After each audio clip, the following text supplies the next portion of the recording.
Hello and welcome to another episode of The Machine is the Message. I almost get it wrong every single time. One of your co-hosts, Alan Smith, joined here by. Hey, I'm Patrick Keenan, back for another episode.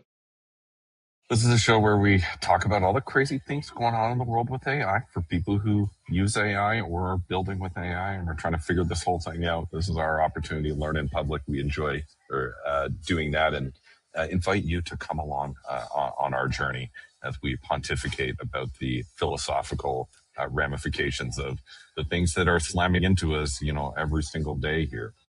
So as usual, Pat, you've got a bunch of links for us. There's a couple of ideas that I wanted to dig into. So you want to start? You want to start there? You want to start with a couple big ideas? Let's start with the big ideas. Yeah.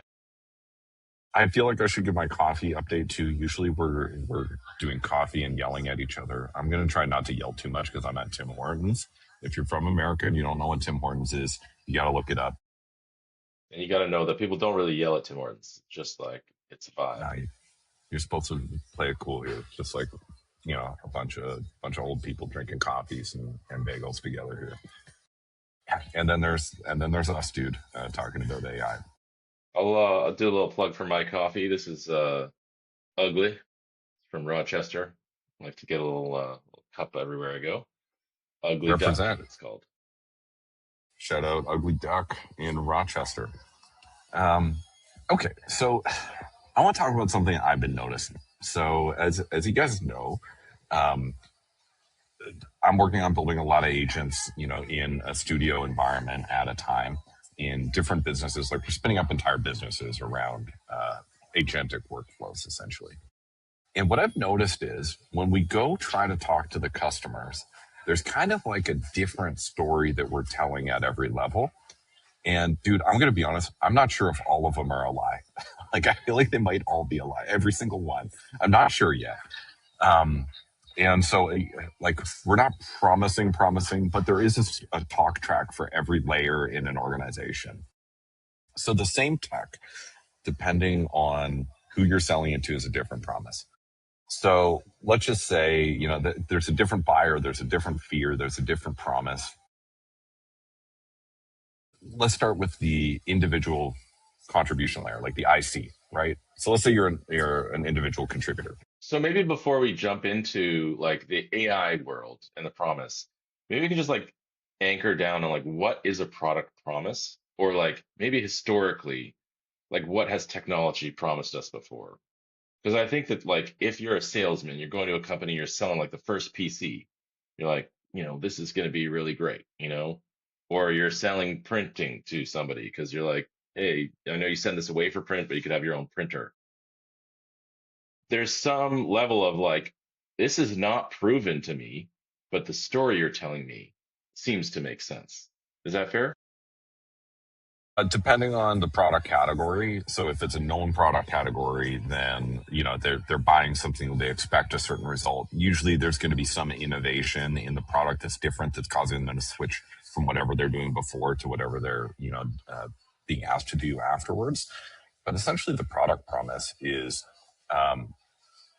there's some sort of outcome that you're not getting today that you need to have. There's some sort of effort that you're putting in and you wish it was less. There's some sort of time frame that you're expecting to, get the result.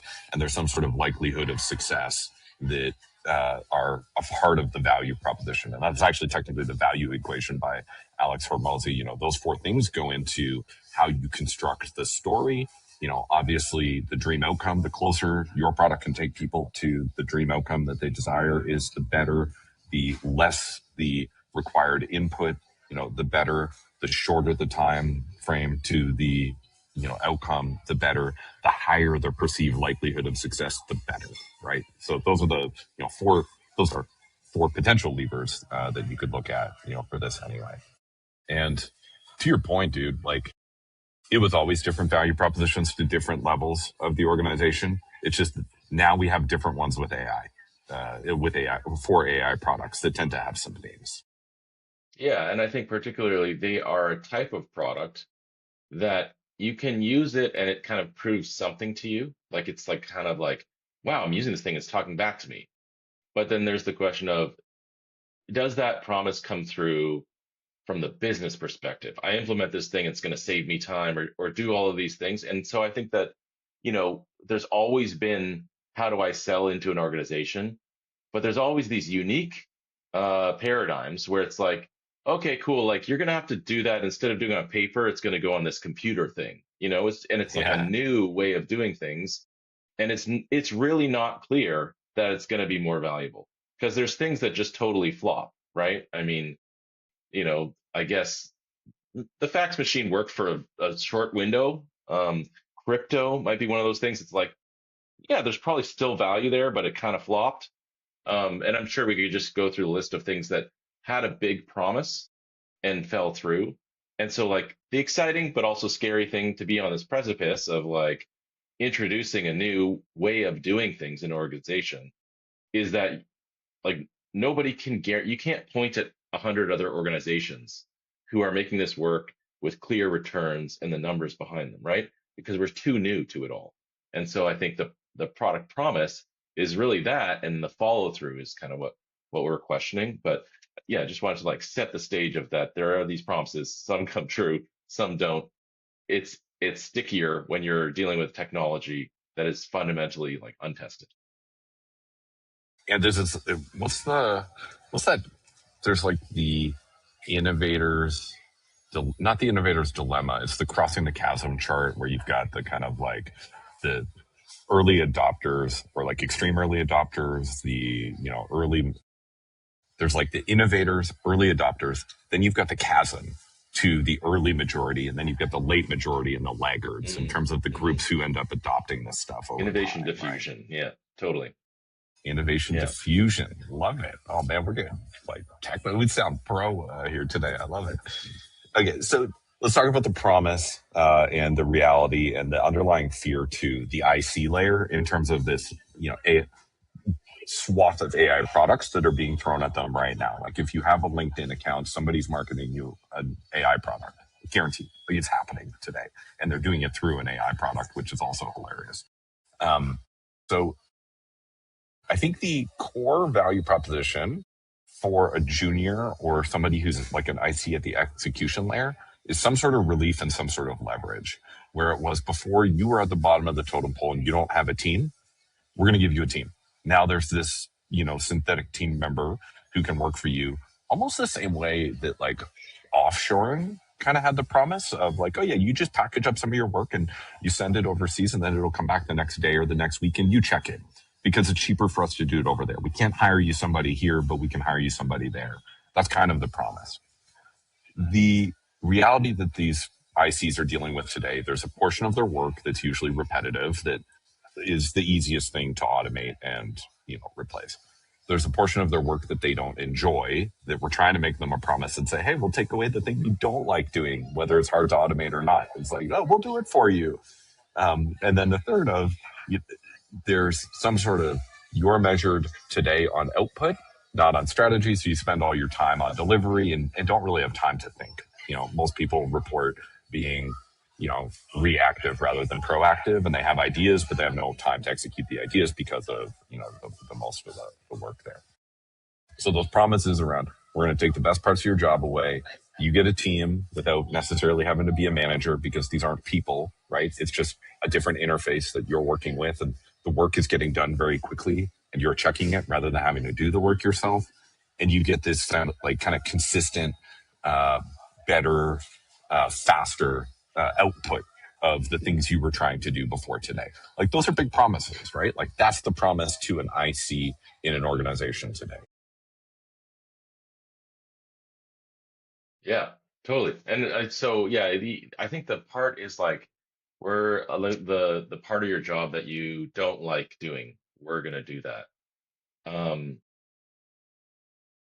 I think that's where I'm like unsure because as somebody who's like using AI as an IC, I'm doing a different thing, and I don't know if I like the thing. But I guess what you're saying is the promise is even that I can like orchestrate away, and like I'll be able to carve out the area that I really want to spend time thinking about and start to like, oh, the screenshotting or like the measurements or like the coding or even like the critique of the things I can automate away. And so like slowly as an IC, I can start to get that off my plate and make time for thinking. I guess like experientially, that hasn't happened because I haven't followed through on that promise, right? Like there's a level of personal agency it takes, but I would totally say that that's what excites me about it. Those three things you listed, which again, for viewers are don't do the work that you don't want to do. You've got a team of people that work for you. What are they again?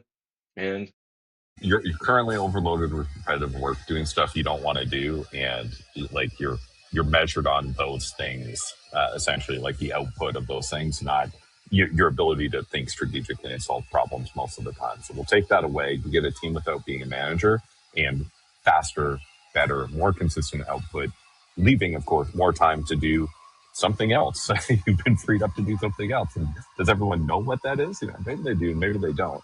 And this kind of sneaks in to the underlying fear, which is most individual contributors, when you talk to them about taking things off their plate, they get kind of defensive, right? It'd be like, even if it was just me, coming to another team member and saying, hey, can I take that over for you? In a lot of organizations, and I would say the vast majority of ICs, they've really institutionalized and sort of normalized that work of like, I'm doing this work. Like, this is my work.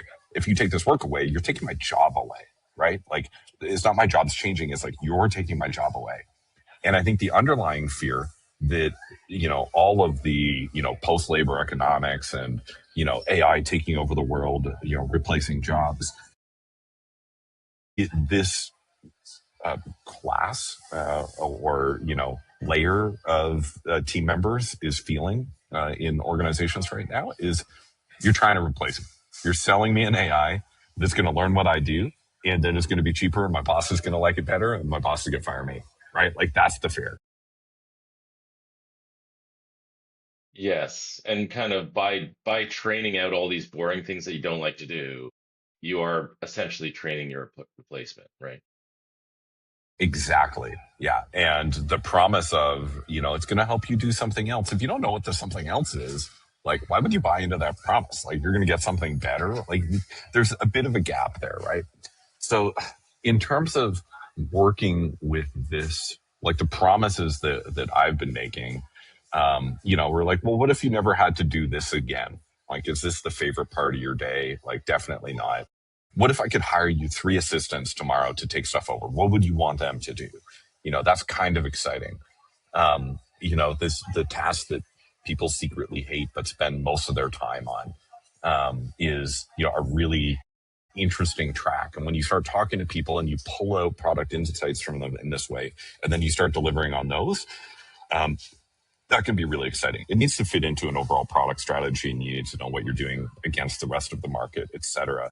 But when targeting, an area and saying, okay, well, we're not just trying to like replace human labor. We're trying to get rid of the crap. We're trying to make it a little safer, a little easier, a little better. And there is a belief and a hope in here that they're going to find something better to do, that there is a higher calling for them, that the work that they're not getting done, that they're suited to do, uh, that we're not going to be able to automate, is available in the organization, and their entire salary is still justified, to take care of that. And when I say they, I mean also like we, like this is us, this is everybody, right? Like this is the agreement we're making with each other today of why we're doing all this AI stuff.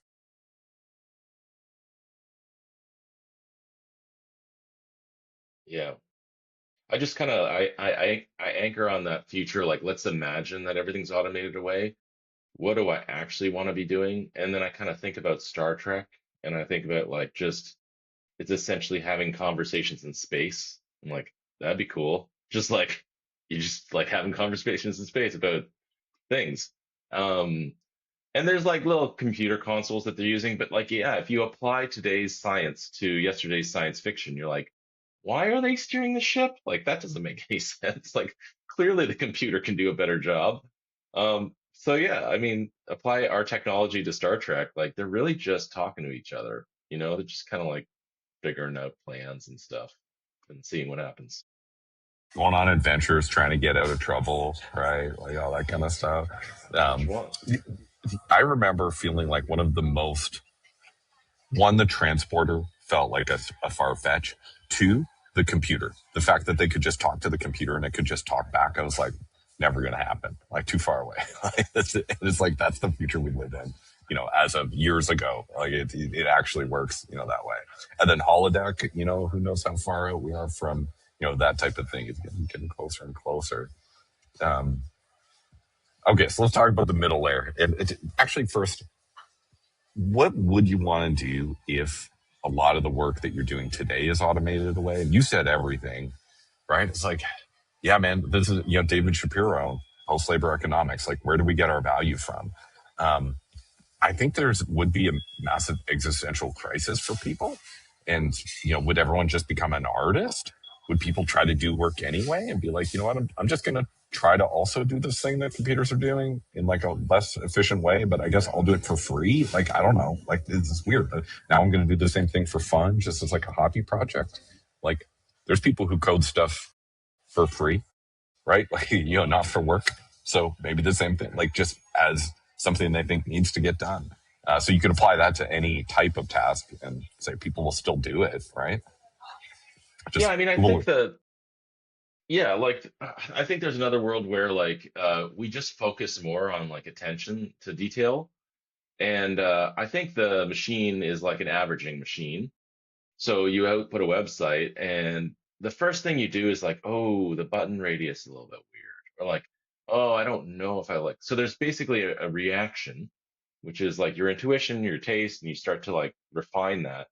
And I think you can see this in academics where it's kind of like, I am studying the furniture in, 17th century Russia literature novels. And it's like I've just like so narrowed my focus and attention to something that has not been explored yet. They call it forwarding knowledge. And you can see that in LLMs too, because they're an averaging machine, they don't have everything. And so there's going to be outliers, and like the role then shifts to fine tuning the outliers for new information for the model, let's say. But then when it comes to the application of the model, I think that's where like this whole conversation about skills and like developing like, well, here's the skill that I made for like how to properly edit a video. And so that we all have fashion, right? We just have trends that happen, and trends happen like one person does it first. And so like trend makers is like, I think through skills is going to be another path for folks. It's a great point that, like, I think about this in development all the time. Like, you start looking at a development approach and the architecture and the plan for something. And then you're like, is this good? And it's like, well, there's trades here. Like, this is one way of doing it. We could do it 100 different ways. Right. And so there's a lot of like, it's not like there's just going to be one way that everything gets done in the future. And, maybe this, kind of speaks to that mirrorfish approach where you're talking about thousands of AI agents swarming a problem and trying different things on it, right? And to be able to predict, how it might, happen. Now, maybe there's something there, but I guess also there's like kind of who cares if it's one machine or like a billion machines replacing this stuff? The outcome's the same, right? Like we don't get to do it anymore, or like a portion of it, we don't get to do, right? And Yeah. that sense of like, I think you sent that link a couple weeks ago of Brett Taylor talking about how he misses coding, right? He really misses it. I was talking about a founder, or I was talking with a founder a couple weeks ago about like, who does he need to grow into to become the next version of himself? And like, who's the founder that he needs to be? He's like, I can't be the guy who goes into a room and codes up a bunch of stuff and comes out with an answer. That's just not the future we live in. Like, the code is going to get done by machines, and I need to give that up. I need to become this manager of people and machines to be able to solve problems for the market, which is, what I want to do more. And ultimately, he wants to do that more, right? Like, his longing for the old way is outweighed by his, belief and desire to achieve, something, allowing him to pick up the new way, right? Yeah, I mean, I do wonder whether the new way is to be this kind of higher level operator, or actually AI is going to do that too. And so, one way to think about it, like the thought experiment would be you sit down at your desk in the morning, and like the AI is like, "Did you have your coffee? You got your oatmeal? Cool. Ready to go. We got a mission for you. Here's what I need you to do today. I need you to like put this newsletter out. I need you to email this person and think about this thing." And like, imagine you sat down and you looked at those things, and you're like, I'm pumped. Like, because that's like a video game, right? Like that feels like I'm sitting down to play. And I guess just like ergonomically for, or like emotionally for people, of course that model's going to win. Like, and I say that knowing that a bunch of people are going to work hating their jobs that are like pushing paper that could be replaced by AI right now. So it's not inevitable that the most exciting type of work will be the winner. But I think there are a lot of people who are doing work that is very underpaid but highly valuable because there's fulfillment through it. So I do think there's like this gap of like, and there's this market and there's this like way to think about it, which is like, maybe actually I don't want to do the higher level thinking every day. And like maybe I will be more engaged and be more productive if some machine manages what I should be focused on and gives me it in the form of a mission that I get to kind of play. Yeah, should we replace the leaders first, not the ICs? And then Yeah. we all just become uh, happier, more effective people. The problem is the theoretical economic incentive of being able to do things cheaper with machine labor versus do it with human labor, despite how much those humans may be enjoying their daily missions, will always push towards eliminating a chunk of the labor, right? Or, something along those lines. I shouldn't say will always. From where we're standing today, that's what it looks like, right? Hmm. Or at least that's what a lot of the consensus is. Did you see? I think it was like a couple years ago. Someone went through. They did like 10,000 jobs and pulled out what are the core tasks within each one of those jobs, and then how AIable is that today? And it was called like the Job Threat Index or something. And like, Yeah, Anthropic did that, I think. Yeah. so there was one before them, like some dude just did Okay. it, and then Yeah. Anthropic did like a more detailed one. The dude who did it, I don't know what data set he was working with. It was like NCAIS or something, like one of those data sets of like all the jobs in America and tasks associated with those. Like we've even built some stuff around those things. But basically, the dude said, okay, and then let's rank them. Stuff like CEO and manager and director, they were all actually at the top of the list. Like there's a ton of stuff that was like, yeah, let's get rid of the leaders first, right? Like, we don't Mm. need any billionaires. We don't need leaders as much. And I thought that was an interesting track. Like it was fun. Like you're saying, can we just make our everyday work better?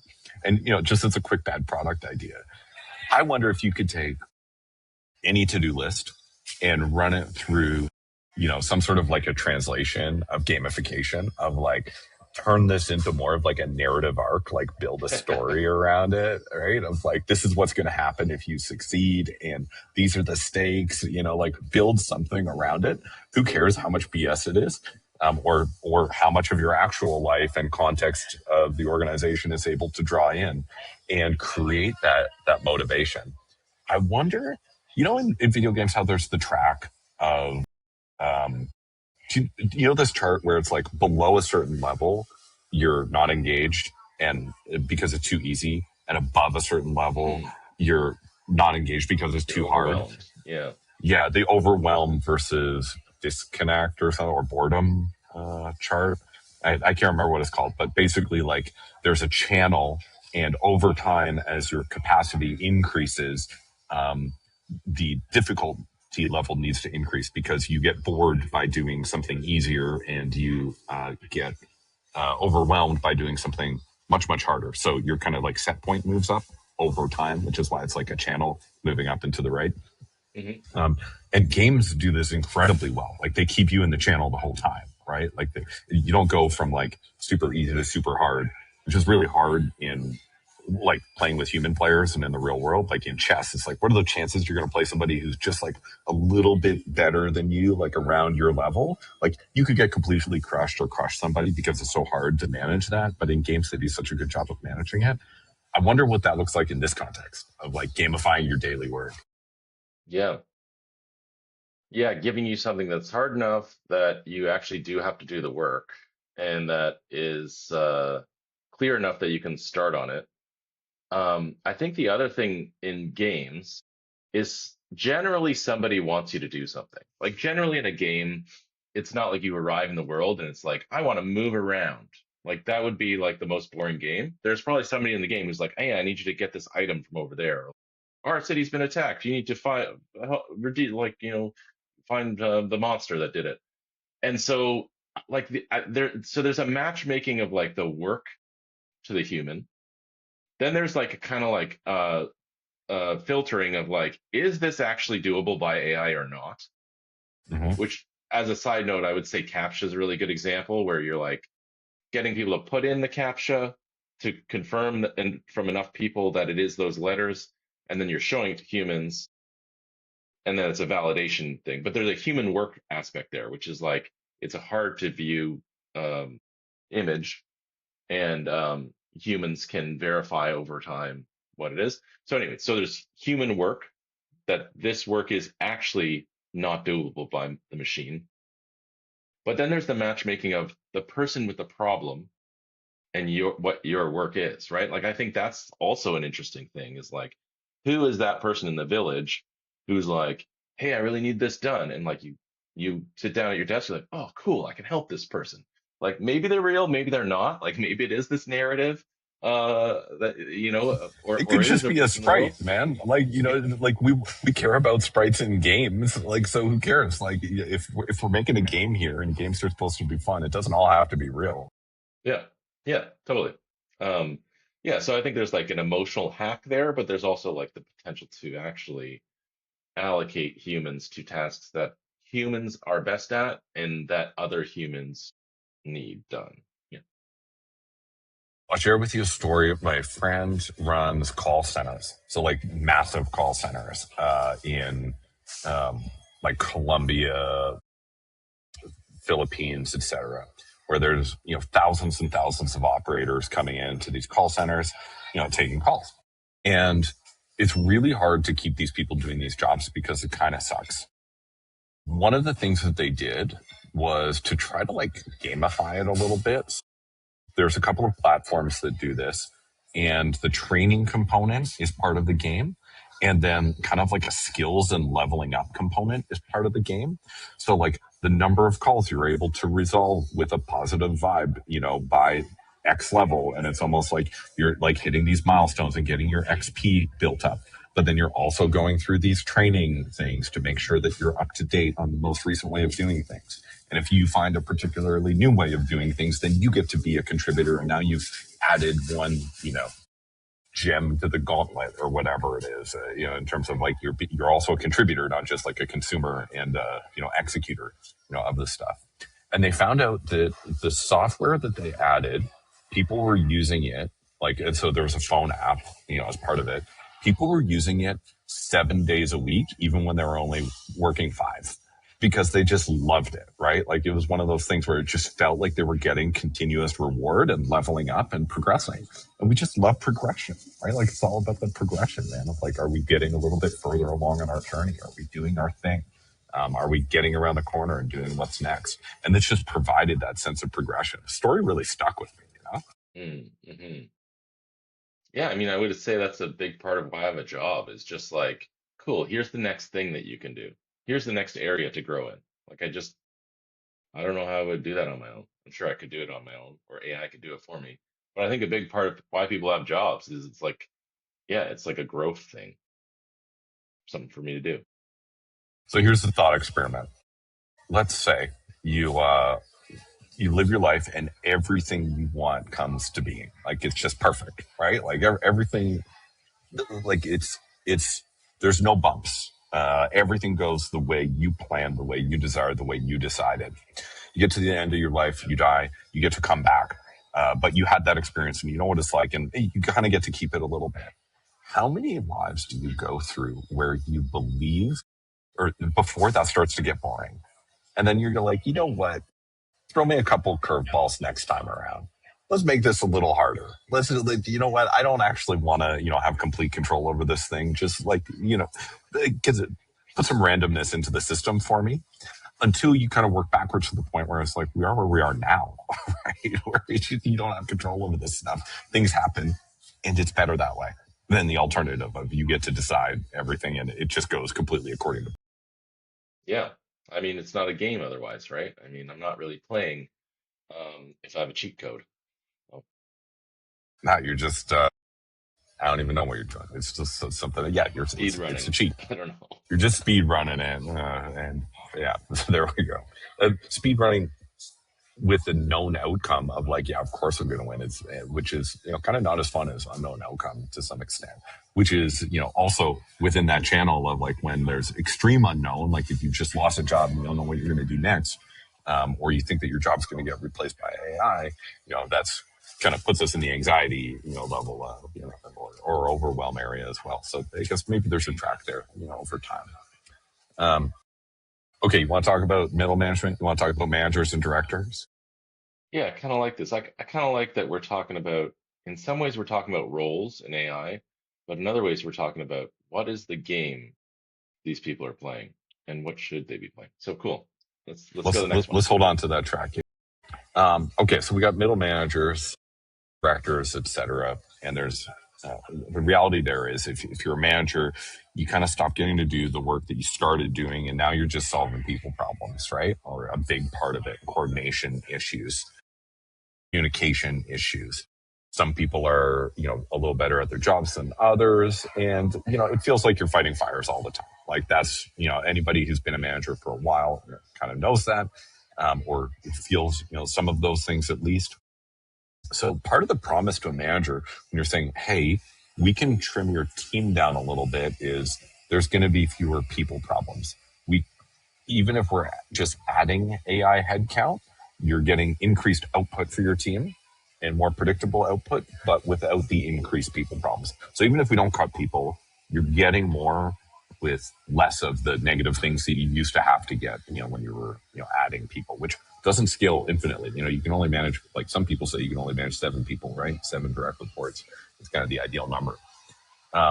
So you're managing the promise of being able to manage systems and not humans is part of the promise of you're just going to ask, the work's immediately going to get done. You're going to check it, and then you ask for the next thing, which is a very different loop and like a feedback cycle than most managers were used to working with. Usually that game took a little longer to play. You had a little bit more time to think about things of like, what's your next move before having to decide already. So there's the game's changing, for managers when they start to play this way. So they're going from people managers to system operators, right? So the underlying fear that I think that this group is fearing is, okay, well, if I'm managing people, like that's what I'm really good at. Like, what is my role here? Like, is the IC actually better at managing one of these tools than I am? Like, if I don't have a bunch of people under me, am I replaceable? Right? Like, if I'm not, like, if I don't hold all these relationships and people like me here, can I get kicked out? Right? Um, so the pitch in terms of product pitches, to them has kind of been like a throughput multiplier of like, whatever your team is today, we're going to make your team way more efficient with less of the downsides of adding a team, which you don't have budget for anyway. And either we'll trim down your team budget and also give you back some money is the other, kind of like track back. So, the promise of what if your team always delivered on time? What if the performance was predictable? What if you didn't need to deal with people problems, constantly? That's the big track there. So if you translate that back into the game, what's the game that you think a director's playing day to day, today versus tomorrow?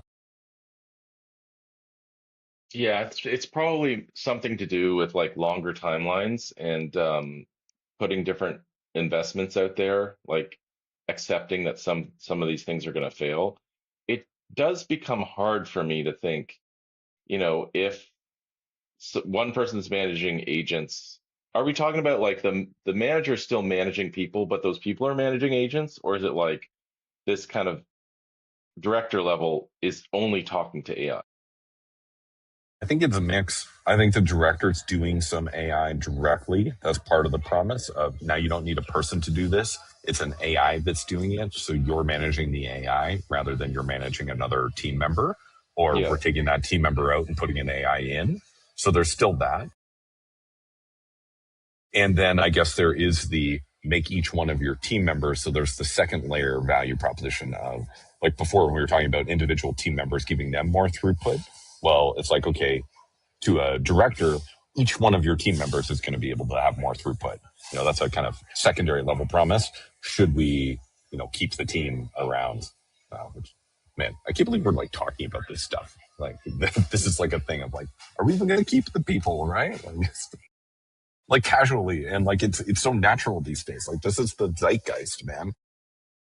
yeah. I think that it just seems to me that it just becomes like there's these Twitter things around like what are the future roles and like there's like a coach person and then there's just like a slop cannon, right? Just like shooting stuff out, and then there's like yeah, I guess kind of somebody who's thinking much bigger about the vision. I forgot what the exact roles are. We could probably pull it up, but it feels like there's going to be different time horizons that each role cares about. It doesn't seem clear to me that we're going to have these larger hierarchies.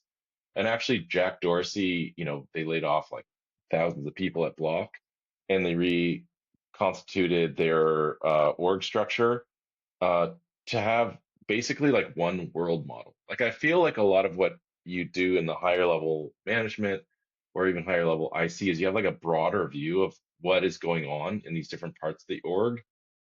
And so you can kind of figure out where resources should be allocated.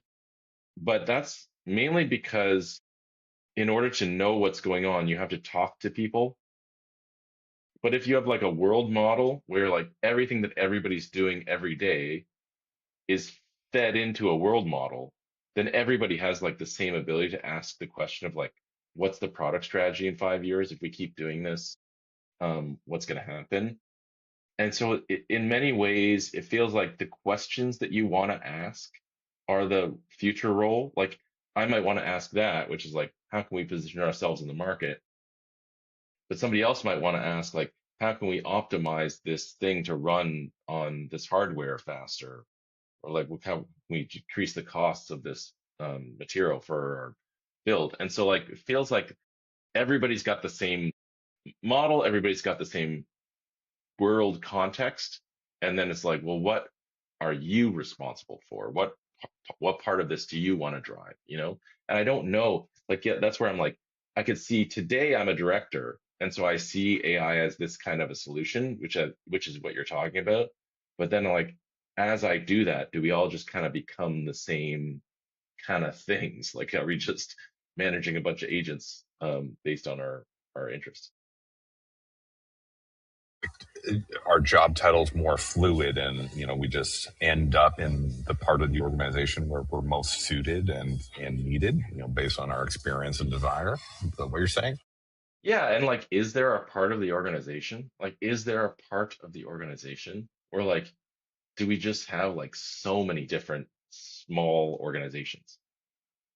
Like, is there in the same way we had like like what he talks about is kind of like the Roman army, and that's how all of our modern companies are structured, which is you have this legion and you have the battalion, you have like these different cohort, etc.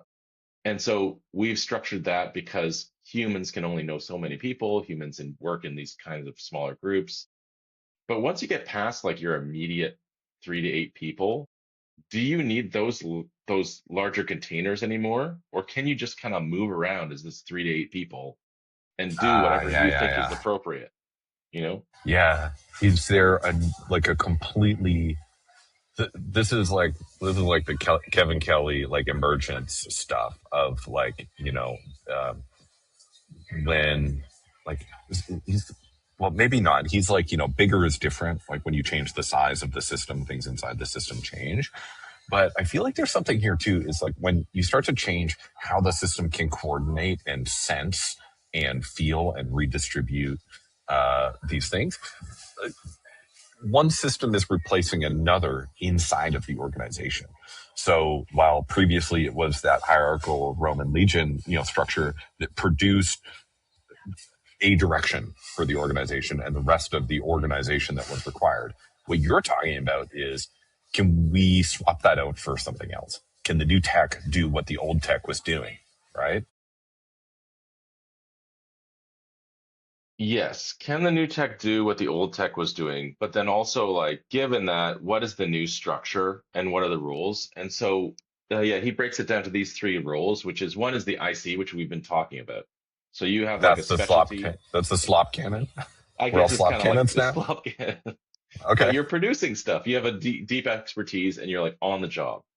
The other Okay. one Got is it. a DRI or directly responsible individual, which is that you own like a really specific problem and outcome, and you're going to get the resources from the organization if you need more resources, but you know that the this output or this outcome is what you're driving, and so you work with the team. And so you're thinking about you're not thinking about people. You're thinking about like what's the outcome. And then the third role is player coaches who care about the people and developing those people because they are human resources, right? They're people in the organization. And so you're trying to get uh, them on the like we were talking about. You're like the game master in a way. Like you're trying to get them on the problems that they're interested in that are going to Mm-hmm. grow them, but not be too easy. And so between those three roles, I mean, this is how Block has reorganized their whole organization, and Just then that's those it. three? Like Yeah, that's their org surf. yeah, that's what Dude, he's that's saying. wild. That's so cool. That's wild. Like, obviously, Block, like, I think there's some, let's jump forward a little bit. In their specific case, the number of people they hired during the pandemic and stuff was like outrageous. Like, they just completely gave into organizational bloat. And, whether it was because there was money flying into the company, they're raising a lot of money. It's like, well, where are you spending the money? Like, if we give you the money, you got to spend the money, right? Like, that's a thing. That's real. Like, if you have money, you need to spend money. Otherwise, you're just sitting on someone else's money that's not getting a return. So they hired way too many people, and now they're like trimming people down. Now that they're trimming people down, is it really because AI gives them so much more, or just because they had way too much to begin with? Like, I don't know. I'm suspicious. Let's be generous and assume that it's true. They found a better way of doing things. And hey, maybe both are true. Maybe they did have too many people, and maybe they found a completely better way. They didn't just go down to where they were before. They came to a next iteration that just requires less people to get a greater outcome. And that's cool. I get really excited about that. And if that's a cooler place to work, like if people like working at Block now more than they did back in 22 when they were, super bloated, or in 2018, 2019, sorry, before they were super bloated, if this is a better place to work, that's cool. Like, especially if they're creating, more output, more value for the world. Like, that's optimal. This is a better allocation of human resources, theoretically. Yeah, and I think that they've been barking up this tree for a while because I do remember Jack pushing like holocracy. Do you remember that? I Like, do, yeah. Holocaust. I tried that in one of my last companies. It was hard, man. It's really tough. what didn't Valve. work about it? So I Well, think you first need of to all, have a what is much it? larger. The concept of holacracy is built around more organic systems of like organic systems of organization, where it's less hierarchical and more about distributing decision making to the points of information and context. So rather than working through 5 layers to go from the person on the front lines to the general to be able to make a decision about what the person on the front lines does, you enable the person on the front lines to be able to make the decision.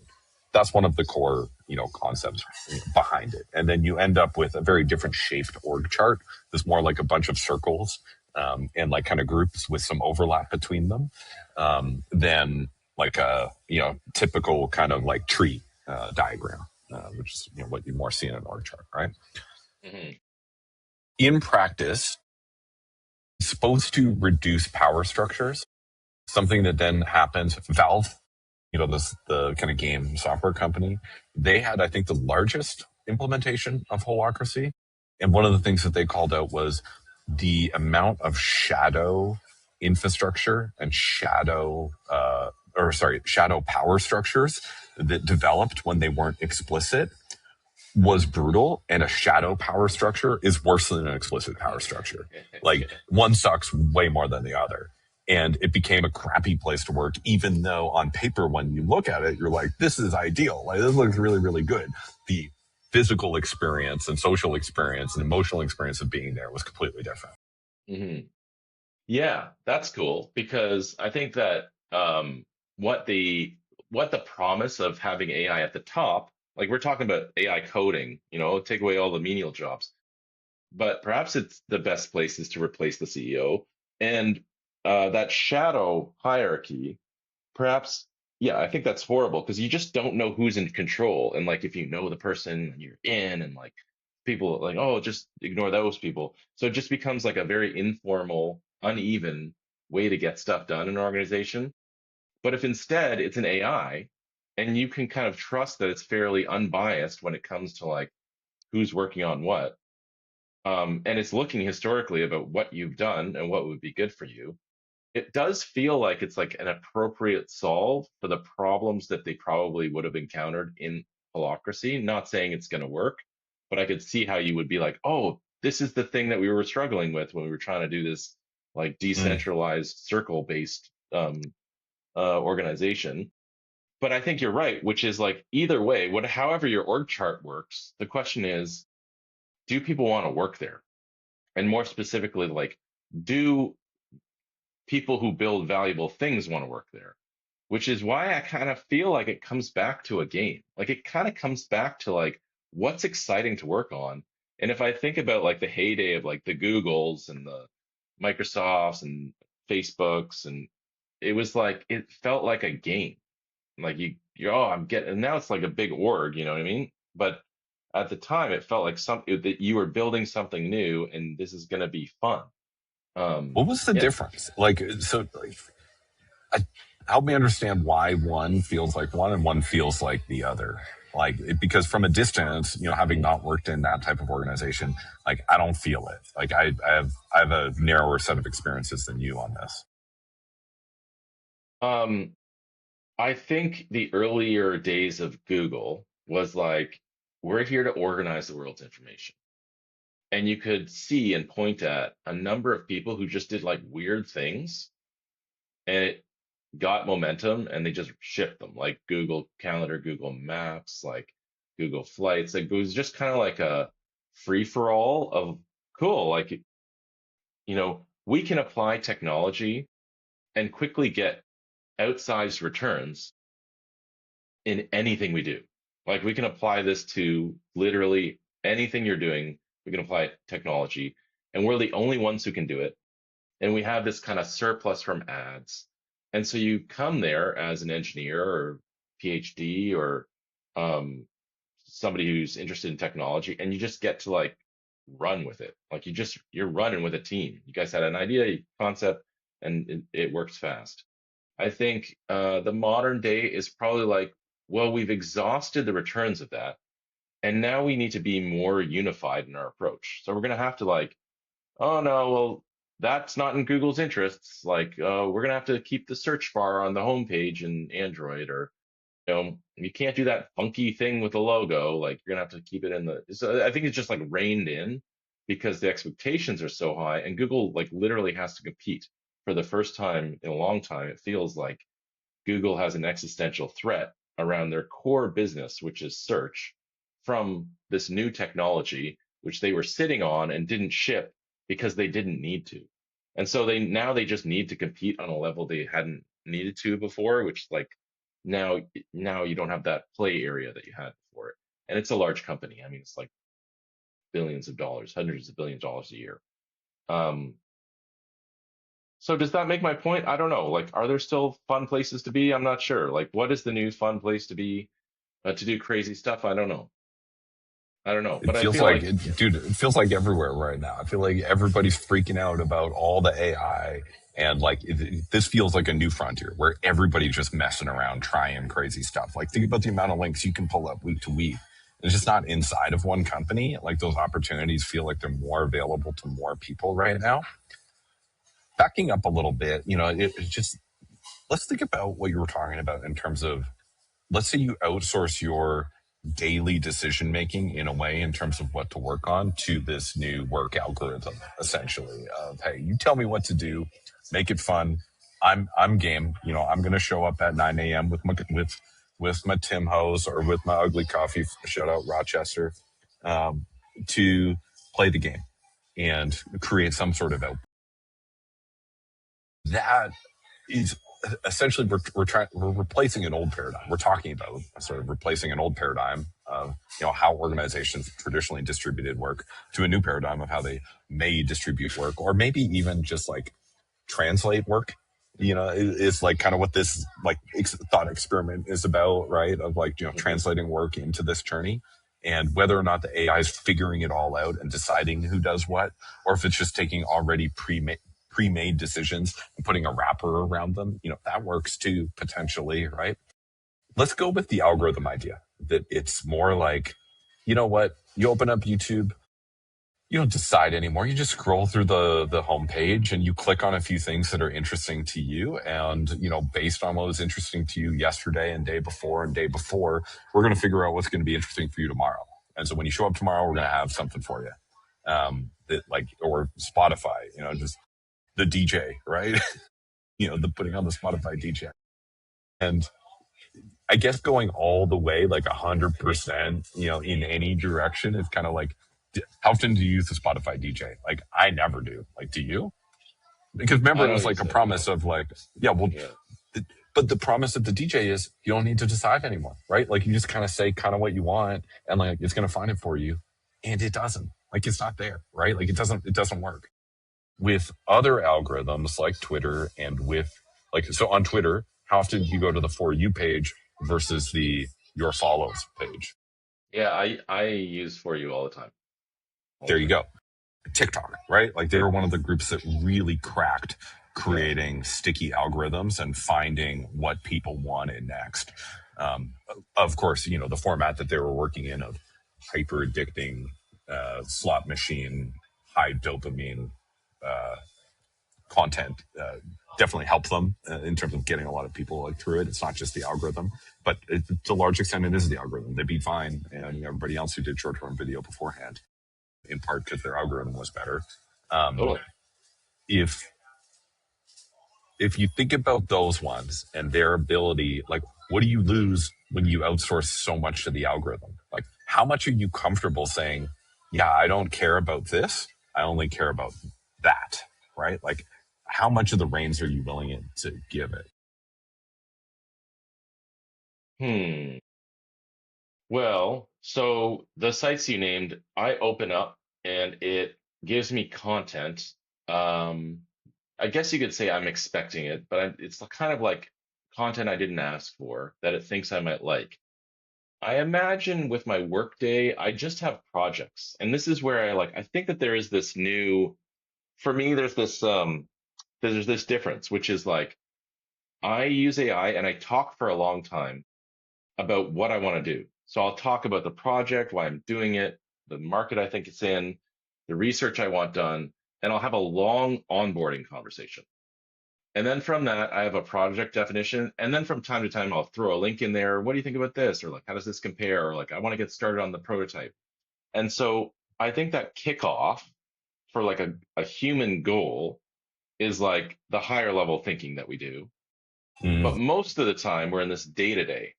So rather right. than like sitting down at my desk and there's like these five random things to do that aren't connected for me to any personal goal I have, I would expect them to be like, here are the five projects. We're going to focus on this one today. And that there's some rationale on like why I've chosen these three things for you to get started versus like I open up Twitter and it's just like, here's a bunch of stuff. So I would hope that they would be anchored in what I'm actually trying to do as a human, like every year, on some longer time horizon. That it's thinking out past the day to day to some higher level, goal, whether it was, the quest or the world or the, whatever it is. There's a thread that you're aware of that you maybe had a say in and decided on. And then you're not deciding on the day to day stuff anymore, or even like the shorter, sort of midterm goals. And all of your work is sort of connected back to that context that maybe you miss, in day to day work when you're just signing in, looking at to do list every day. Why? Why bother? Yeah. Yeah, I think within that, like I need a motivation session. I need to be like, this is so pumped. Like, look at the stuff that you did last week. That's killed it, man. Like you got this thing done. Yeah. That puts us closer to that goal. And like I feel like I'm jumping chat to chat, or I'm having this higher level conversation, and I don't have like the cadence and the check-in and the kind of like something that is constant for that Mm, project. I'm sure I could rig it up, but I do think that like the companies that figure out how to do that, how to blend the day yeah. to day with like the yearly goal with the person's desire, that I would love to play that game, you know? This is where I think that when we talked about this a little bit last week, the lazy view is to just look at every task a human is doing today and start to pick off as many as you can and get AI to do them. If you think about that task right there, that's kind of like that's almost supposed to be the job of like in an engineering team is supposed to be a PM, right? Who says, hey, here's what we shipped last week. Here's what we showed to customers. Here's the customer feedback. Let me show you a picture of the person's life who we changed with the output of our work, right? And like most PMs don't have time to do it, right? Like it just doesn't happen. Like there's some management layer who theoretically is there to provide that outcome of motivation for you, right? Like that role is theoretically assigned somewhere in the organization. It's just not getting done because they've got like, 10 things that are more urgent than important than that. And so it just doesn't get done. And so when we think about like what I get excited about is in the future, if we looked at all those things and said, okay, what are the things that aren't getting done? Let's look at HR for a second, right? Who actually has like a really up to date, like week to week, month to month, quarter to quarter learning plan that someone is checking in on and keeping people accountable to, right?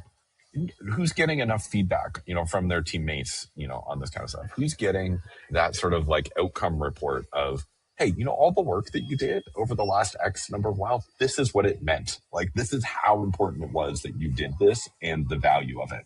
Or this is also like the miss. Let's make a change, right? Like, let's not do that again. That sucked, right? Like, nobody's happy about this. Let's figure out what to do differently. All that work that's not getting done in the management layer right now, um, I think there's such an opportunity there. And this is kind of what you're talking about in terms of like, get me hyped every day, give me a task, every day that I can just go out and kill and, sort of play the game on. That's exciting, man. I think the most valuable work to be done by AI is the work that's not getting done today. It's not the work that's getting done today. It's the work that's not getting done that would completely change how we operate and uh, create uplift that just wasn't possible before, right? Like it's there's got to be an analogy here from like the industrial revolution of, we were doing stuff before, we just were able to do a little bit more of it versus now we could do different things. You know what I mean? Yeah. Yeah, it's also like like you get to a certain point in your career where you want like an executive coach. And like this person is going to help you like do things as a human. Like maybe you get so far in your capabilities of your specialty, but now you need to play at the organization level and like you need like a coach to help you through. And so how many people have a coach? Like I don't know that most people really have a coach. It's pretty expensive. It's a lot of effort. And I think you're right. Like how many other things do you get when you're like a CEO of a Fortune 500 company that most employees don't get that would make them way more productive? Like there's such a suite of things like executive assistant, you get this coach, maybe you have like weekly seminars, you got like a quarterly retreat, like all kinds of things that are infrastructure to help you do better as an individual, driving some outcome But then all the people under you, you can't afford that. Like you can only afford it for so many people in the company. Yeah, but imagine you could do that more.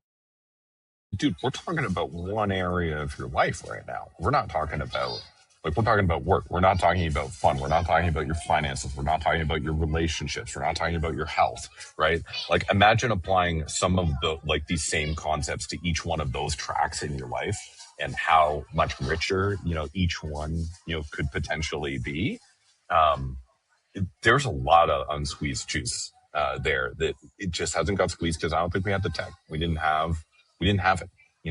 It would have required another person to stand there over your shoulder and help you do this thing better, Hmm. which you couldn't afford. It just didn't make sense, right? And this is why I think being an entrepreneur or founder is so attractive to a lot of people because you can get a lot of leverage. You can get a lot of um, support in different areas to be able to make decisions and know things and uh, accomplish things personally that you wouldn't be able to accomplish if you didn't have the whole company kind of behind you, right?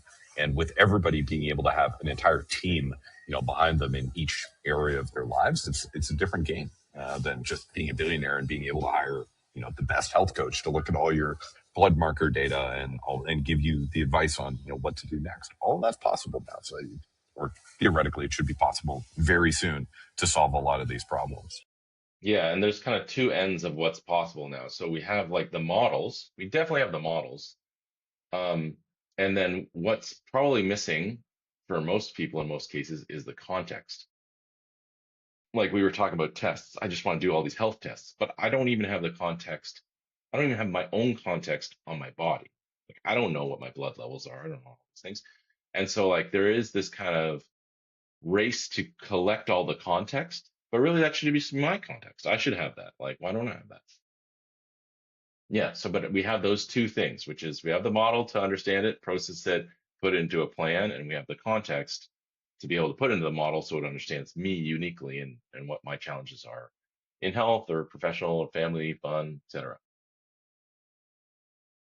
So let's move to the CEO because we kind of naturally got there, right? Let's talk about the CEO and the value proposition to the CEO and these AI products of tomorrow. And I think the core idea, like Silicon Valley has really been pumping this, man. They're like, you know what? There's going to be the first, one person $1 billion company is coming out tomorrow. Like it's, what's the race to the first single person business, like $1 billion company. To me, that sounds lonely. Like I don't know if I would want to work in a company with one person, for very long. It could be fun for a while. It could be, I could do it for a while, but yeah, I'm not that excited about that. Personal, I don't want to work there. The reality of the CEO today, there's multiple layers of management likely below them, lots of people problems, lots of communication breakdowns. Everything's going slower than you want it to. It's hard to communicate the vision, out to everybody. Getting everybody pointed in the right direction is nearly impossible. Jack Welch said it. Management, that's kind of classic management thinker, uh, and one of the greatest CEOs of all time. He said the organizations that win are the ones that get people rowing in the same direction. Like that's all you need to do, right? Like, and it's kind of a big part of our thread of the conversation today. So the promise to the CEOs in most of the AI that we're selling, or to a business owner, is more generally around cost cutting. That seems to be the value proposition that's going out the door right now. Of you're spending too much to get all these things done, you could get these things done for less money. And that promise works to them because they don't they're not worried about losing as many team members. They already are kind of overwhelmed with having so many team members, and to take some away would probably be positive for them, in many ways. Less layers of management, the promise of higher output per employee. So there's kind of like two tracks, right? Either you promise them, hey, less people, same amount of stuff, or same amount of people, more stuff. Take your pick, right? And I think it depends on exactly the product that you're offering, but those tend to be the like two high level value propositions to these folks. Um, so I think part of the value proposition here too is we've been talking about it a little bit in terms of like a new org design of maybe things look different tomorrow. And the CEO is the person who's previously in charge of the org chart, to some extent, of figuring out like, how do we structure this thing? I'm here for organizational clarity. And now what changes with a bunch of AIs working in the business, that weren't before? So there's some weird ideas around here. There's a bunch. Jason Lemkin, and we talked about this a little while ago, taking his organization from 20 people down to 3 and just managing a bunch of AIs is like probably like the closest example of anyone I've seen to executing this. And like a 20-person company isn't big, right? Like that's a tiny organization. How big does this go? I don't know, but the CEO executive level, I think, is much more about cost cutting and much more about different level, a different type of company to be able to achieve roughly the same thing. I don't know, like we haven't been making a lot of value propositions to CEOs that are like, this is the work that wasn't being done that we can open up for you. Even though I think that that's the one for tomorrow. It feels like the one that's happening today to CEOs is, since you're not talking to the person whose job you're going to take, it's easier to negotiate with the person who's paying them to pay you less to do the same thing, right? Like that's why that value proposition works here. And I think why we're kind of like churning through that pretty quickly until it's just not going to work. Yeah, and I mean, if you're at a certain level where you're just looking at these cost centers and revenue centers, and you're like, oh, well, like if I just cut these costs and like put more resources into the revenue, like why wouldn't I do that? Like it's basically a spreadsheet at some point. So you can see how like you would apply the technology. I think the other thing that I would worry about as a CEO is, am I getting the full picture? Because a lot of things fail because people manage up, right? So as a CEO, I'm like, yeah, I'm not like everybody's telling me we're going to ship on time, and then we ship it, and then it lands on like the rocket that's going to moon, and Windows crashes. You know what I mean? Like I feel like there's so many examples of people saying this is working, this is great until the last minute, and then it doesn't work, and everybody's like, oh well, you said this, you said that, and the blame is so widespread in the organization because everybody was managing up and giving a positive picture. I think if anything, as a CEO, the first thing would be, how are things actually going? If you have this world model of the organization, I want to know the hard truth here. I don't want to be told everything's going to work out, and then when there's a delay, oh, it's only going to be another week or whatever. So yeah, I think just getting a picture of what's working, what's not, and then being able to go in there and be like, okay, well, like let's reduce this, or like the cost thing would feel like secondary to, is my picture accurate? It's like you get into an interesting question here around like, is this surveillance or is this radical transparency? Right? Are we just are we monitoring every Zoom call and every chat thread and every project and every repo and every document to be able to create this picture of what's actually going on for everybody? Or is it for a select few individuals to be able to essentially monitor and control, the outcomes, based on what's working and what's not?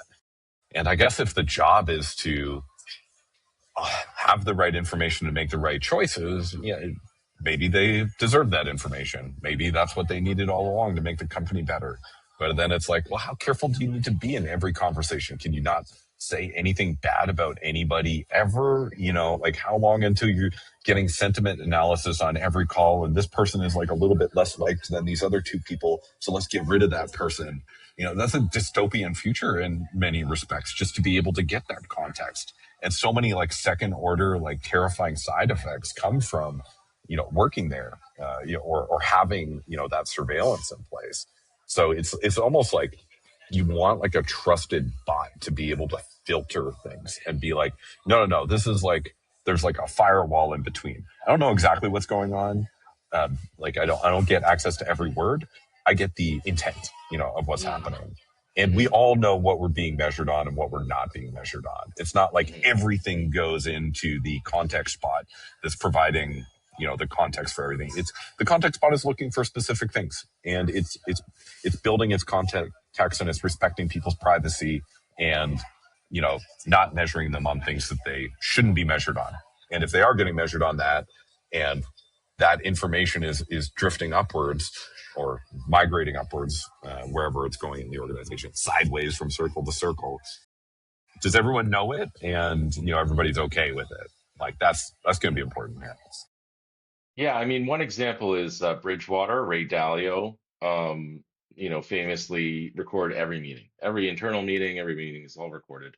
You can look back at it, look at the decisions, all transcribed.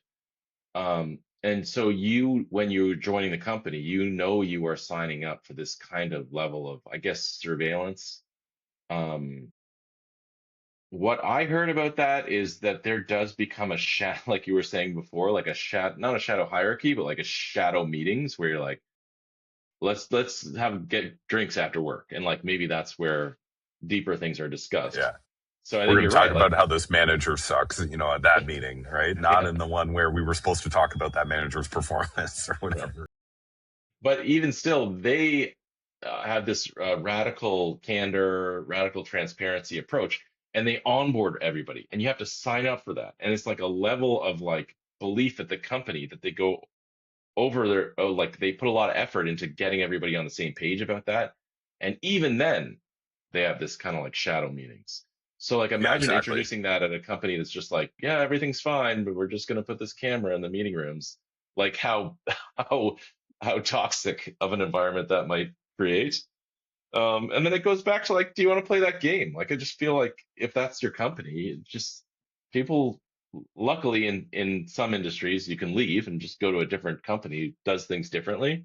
But I think we will see we have definitely seen this kind of surveillance happening for outsourcing, like monitoring your computer and like doing little mouse movement tracking. And I think we're just going to see more and more of that. So how that's done, whether it's transparent, how it's used, yeah, it's all going to kind of play out. And like, is it going to make more productive companies, or is it going to make things that just people don't want to work at? It's like, and every technology, can be used for good, it can be used for bad, right? Like this is the same old story. Some things never change. I've heard that Bridgewater is a really bad place to work, that their like ENPS is very low and the culture is uh, not enjoyable for the majority of people who end up working there. And so I don't look at them as, a success point. I look at them as like a really interesting outlier who's trying things that nobody's trying. And kudos to them for that. Is it working or not? Depends what you measure. If you're measuring, uh, assets under management, sure, it's working. If you're measuring ENPS, it's not working. Bob's gas station may have like a 10x, a way higher ENPS and a way lower, economic outcome for society, right? So let's try to wrap this. I want to cover like we were talking about like the work that is not getting done, and I think three things came up with. One is we kind of talked about this. The work that's not getting done is too expensive to do. It's the stuff where if you were to hire people to do it yesterday, it would have just cost too much. And so there's this thing that just doesn't happen. And we had a couple of examples of that. We were talking about, the coach for everybody. We are talking about making sure everybody's like performance plan is on point. You could talk about making something personalized, to each team member, giving them context for how their work is, turning out, communicating everything required, from point A to point B, whoever needs that context, getting it from there. That's just within the organization. Forget about, connecting with customers in marketing, doing completely personalized ads for every customer. That was never something you could have done before. Now you can do it. So there's like a lift there, right? Long tail customer support, doing things for people who their ACV was maybe too low to put a person on the phone, but now you could put an agent on the phone with them and they could get a huge lift from supporting it and sending in an email ticket one day and then getting nothing back for weeks because support team is overloaded. Just having a support agent on the other side, helps out a lot more. The second is around like something that's like too voluminous. If there's just too much of it to do, and maybe the two overlap a little bit, reviewing all of somebody's calls. You couldn't have done that before. It would be impossible. You'd have to have like a 1-to-1 ratio in terms of reviewers to call members. Anything that's like data related, same thing. And then the third is like the coordination things, like things that are too complex for humans to coordinate. All the stuff we were just talking around of like, when you have all of this context, what decision could you make if you could actually ingest it all? And like, I think what we're talking about is you probably couldn't ingest it all. And we probably need a machine to make some decisions in there. There's got to be like a work algorithm that's chunking things out. And it's fine if people are making decisions on it, but they're like checking and giving judgment on it. But it sounds like there's something that needs to happen, there as well. So yeah, a couple of things we talked about so far. I just wanted to try to bring it down for us. Yeah, totally. Yes, I do like the idea that there's just like all this work that we talked about last time, Jevons paradox thing. There's all this work that's not being done, and it is for us to discover it. To seek out bold new tasks, New work new work, and new organizations. and new organizations. That's it. That's the tagline. Just to seek out new work and to boldly go where no one, to boldly work where nobody has worked before, something along those lines. There you go. Yeah, we've got it. We got it. All right, dude. Great talk as always. Hope this was helpful for anyone listening along and chatting with us. I think we're developing our viewpoint every day, which is a big point of this. And it's going to hang out and talk about AI. Appreciate you, man. Thanks, guys. See you next time.